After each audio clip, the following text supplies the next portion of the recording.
Good morning, it's November 12th. This is To My Liberal Friends. Right now, it looks like the Republicans hit the trifecta in the election last week. They won the White House with Donald Trump blowing out Kamala Harris with over 300 electoral votes.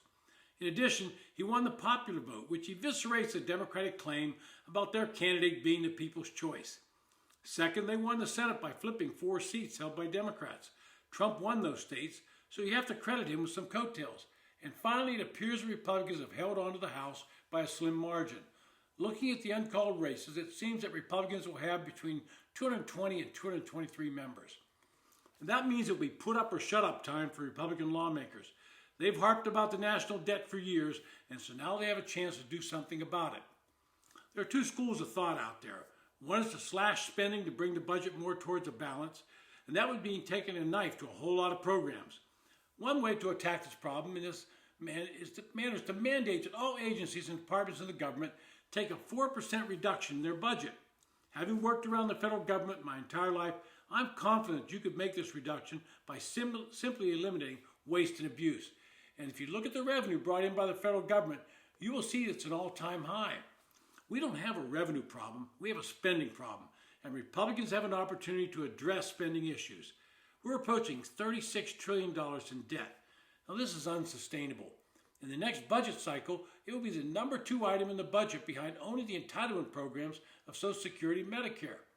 In fiscal year 2023, the government spent $6.2 trillion, and of that, 41.7 was discretionary. That's 41.7 billion. There's a 3.8 trillion in mandatory spending and 659 billion on interest in the debt. When I refer to discretionary spending, it's in funding for defense, education, transportation, and scientific research, and a whole lot of smaller agencies and accounts. And this is why I suggest a 4% across-the-board cut to all of these agencies and follow it up with another 4% cut for the next 2 to 3 years. That alone will not get us to a balanced budget simply because we've been spending like drunken sailors on leave. This means we have to find ways to simultaneously increase revenue to get where we need to be. And that means we have to look at the tax code and find ways to increase that revenue without harming the economy. Now, I've got some suggestions how we might get closer to a balanced budget.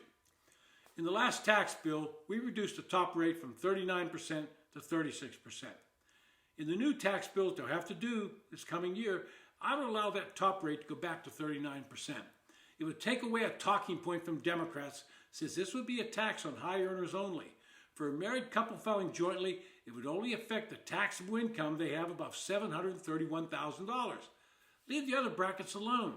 Then it would take the revenue generated by this marginal increase, and that would increase the standard deduction from $30,000 to $33,000. And this would affect about 81 million filers and benefit the middle class. One other thing I would do is increase the state and local tax deduction, the SALT, from $10,000 to $20,000 and index it. It was not indexed in the last bill, and with inflation, it's catching more and more taxpayers. One of the effects of these small changes is to put more money in the middle class, and that will help the economy grow. The growth in the economy will produce more revenue. It happened with the tax cuts in 2017. Republicans are banking on that scenario, but increasing the national debt will not sit well with the voters. And I get a feeling for where things stand once the new Congress convenes. John Barrasso, who will be the new majority whip in the Senate, was asked how enacting tax cuts while extending the 2017 cuts would work. Barrasso admitted that cutting the corporate rate again, eliminating tax on tip and overtime pay, as well as ending taxation on Social Security would be a difficult challenge. But Barrasso also said a stated goal of the new Republican majority would be to pull back on some of the massive spending approved by Democrats and Joe Biden, specifically some of these green energy subsidies and some other tax and climate policies. As a voter, I would rather be looking at how to reduce spending and cut taxes while cutting the deficit than the alternative where progressives in the Democratic Party want to increase spending. Democrats will try to portray anything the Republicans do as tax cuts for the wealthy, hence my suggestion of allowing the top rate to go back to 39%. And we as a nation have to get serious about our fiscal situation. We can no longer just kick the can down the road. I'm reminded once again that what former Senator Russell Long, a Democrat from Louisiana, once said, quote, "Don't tax him, don't tax me, tax that man behind the tree." And that seems to be what the American public think. Tax somebody else. But we all have to face up to the fact that we all need to pay something for the benefits we have of living in this great nation. Simply by saying somebody else has to pay the freight isn't going to cut it anymore. Simply by saying pay their fair share without giving a definition of what a fair share is not resonating with the public. If when Democrats say that, I say, give me a number. Tell me what is a fair share. Right now, the top 10% pay about 83% of the federal income tax burden. The bottom 49% pay nothing. So what's a fair share? Don't use the term without a number. This has been To My Liberal Friends. If you enjoy the podcast, hit the subscribe button on YouTube or follow me on TikTok, or better yet, move over to YouTube and hit the subscribe. Thanks for listening.